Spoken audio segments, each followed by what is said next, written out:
The sun hung low in the sky as I turned the key in the lock, exhaustion weighing heavy on my shoulders after another long day at the office. The familiar scent of dinner cooking should have comforted me, but a sense of unease gnawed at my gut. "Hey, honey, I'm home," I called out, my voice echoing through the empty foyer. There was no response, only the faint hum of the refrigerator in the kitchen.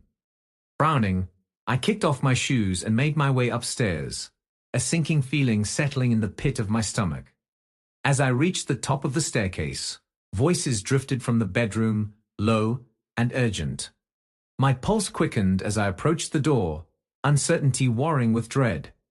With a trembling hand, I pushed it open, the scene before me freezing me in my tracks. My wife stood by the window, her back turned to me, phone pressed to her ear. Tension radiated from her slender frame, her shoulders hunched as if burdened by an invisible weight. The words pouring from the device clutched in her hand were muffled, but the anguish etched on her face spoke volumes. "Who are you talking to?" I blurted out, my voice sharper than intended. My wife started, spinning around to face me, her eyes wide with guilt. "It's nothing," she stammered, quickly ending the call and shoving the phone into her pocket. "It's nothing, just a work call." I raised an eyebrow, disbelief coursing through me like a bolt of lightning. "At this hour? And why do you look like you've seen a ghost?" Her gaze flickered away, avoiding mine, and my stomach twisted with apprehension. "It's complicated," she murmured, her voice barely above a whisper. "Complicated how?" I pressed, stepping closer, my heart pounding in my chest. The air between us crackled with tension, a silent storm brewing on the horizon. "Just forget it," she snapped, her frustration palpable. "I'll deal with it. You don't need to worry about me."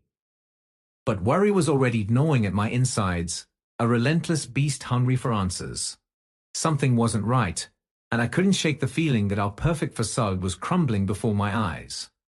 As I watched her turn away, retreating into the shadows of our fractured reality, a sense of foreboding settled over me like a shroud. Little did I know, this was only the beginning of the storm that would soon engulf us both. The air in the room grew heavy with tension as my wife's confession hung between us like a dark cloud. I stood frozen, unable to process the words that had just shattered my world into a million jagged pieces. "I don't understand," I stammered, my voice barely a whisper, as I struggled to comprehend the enormity of what she had just revealed. Tears welled in her eyes, her voice trembling as she spoke. "I've been unfaithful more times than I can count. It's not just one person, it's multiple. Men, women. I'm so sorry." Her words hit me like a physical blow, each syllable tearing at the fragile threads of trust that had once bound us together. The room spun around me as I sank onto the edge of the bed, my mind reeling with disbelief. "And there's more," she continued, her voice barely above a whisper. "Our children, they may not be yours." I felt as though the ground had been ripped out from beneath me, leaving me suspended in a void of despair. My children, the very reason for my existence, called into question by the woman I had loved with all my heart. How? How could you? I choked out, my voice thick with anguish. "How could you do this to us?" She reached out a trembling hand, as if to offer comfort, but I recoiled from her touch, unable to bear the sight of her in that moment.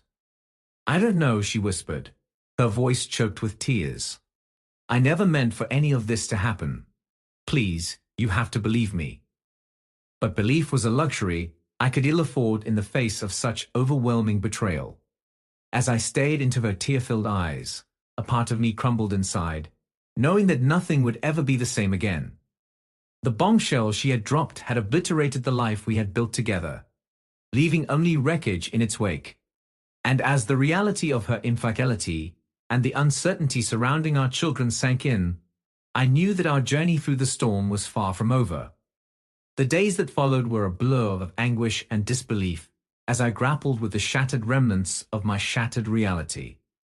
Despite the overwhelming evidence staring her in the face, my wife clung stubbornly to her denials. each rejection of the truth cutting deeper than the last. "How can you stand there and lie to me?" I demanded, my voice raw with emotion, as I confronted her once more. She met my gaze with a steely resolve, her jaw set in defiance. "I'm not lying," she insisted, her tone tinged with frustration. "You know how unreliable those tests can be. There must be some mistake." But I knew better than to believe her empty assurances. The paternity tests had laid bare the truth in stark black and white, leaving no room for doubt. Yet still she persisted in her denial, as if clinging to the lie could somehow make it true. "Stop it," I pleaded, desperation lacing my words. "Stop pretending like nothing's wrong. We need to face this together." But she turned away, her shoulders stiff with resentment. "I can't do this right now," she muttered, retreating into the safety of her own denial. "I need time to think." And with that, she shut me out once more, leaving me adrift in a sea of uncertainty. As the days stretched into weeks, the chasm between us widened, each refusal to confront the truth driving us further apart. Denial had become her refuge, a shield against the painful reality of her betrayal. And as I watched her retreat into its comforting embrace, a sense of futility washed over me, knowing that until she was willing to face the truth, there could be no hope of reconciliation.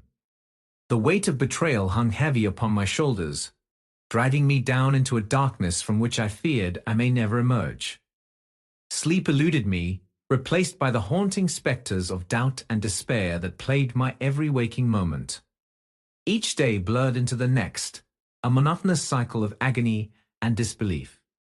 The shattered remnants of my shattered reality lay scattered around me, mocking reminders of the life I had once known. "I don't know how much longer I can take this," I confessed to a friend, the words tumbling from my lips like a desperate plea for salvation. He reached out a comforting hand, his eyes filled with empathy.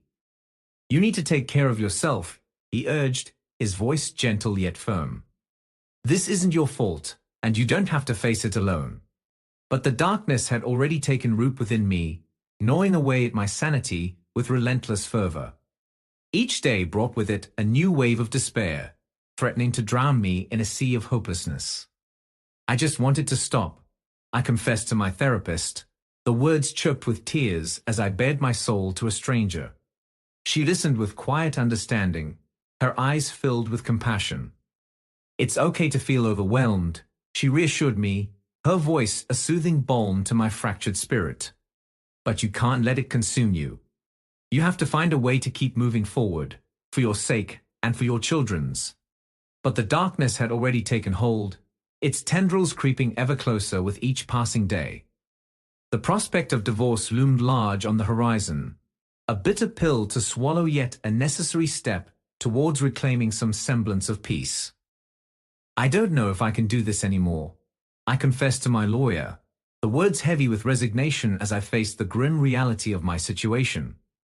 He nodded in understanding, his expression solemn. "It won't be easy," he acknowledged, his voice tinged with sympathy. "But sometimes the hardest decisions are the ones that lead us to where we need to be." And so, with a heavy heart and a weary soul, I descended further into the darkness, knowing that the road ahead would be fraught with hardship and pain. But amidst the chaos and despair, a flicker of hope remained, a beacon of light guiding me through the storm towards a brighter tomorrow. In the midst of turmoil and despair, one truth remained steadfast: my unwavering love for my children. As I navigated the treacherous waters of betrayal and uncertainty, their well-being remained my North Star, guiding me through the darkest of nights. "I don't know how to protect them from all of this," I confessed to a trusted friend, my voice heavy with the weight of responsibility. He clasped a reassuring hand on my shoulder, his gaze filled with unwavering support. "You're doing the best you can," he assured me, his words a lifeline in the storm. "Just be there for them, no matter what. That's all any parent can do." And so, with the father's resolve burning bright within me, I sought counsel on how best to shield my children from the storm raging outside our doorstep. The youngest, in particular, weighed heavy on my mind.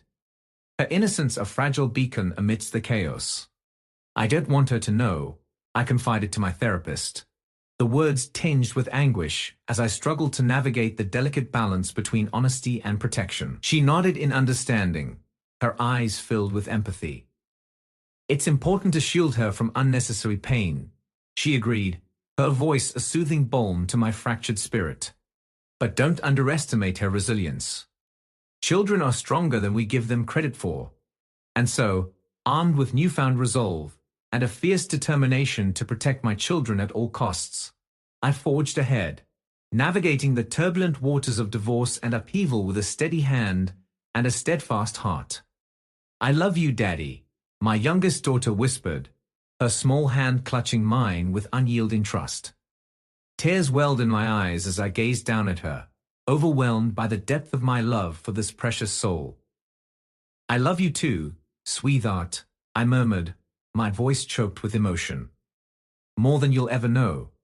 And as I held her close, a sense of peace washed over me, knowing that no matter what trials lay ahead, my love for my children would guide me through the storm, lighting the way towards a brighter tomorrow.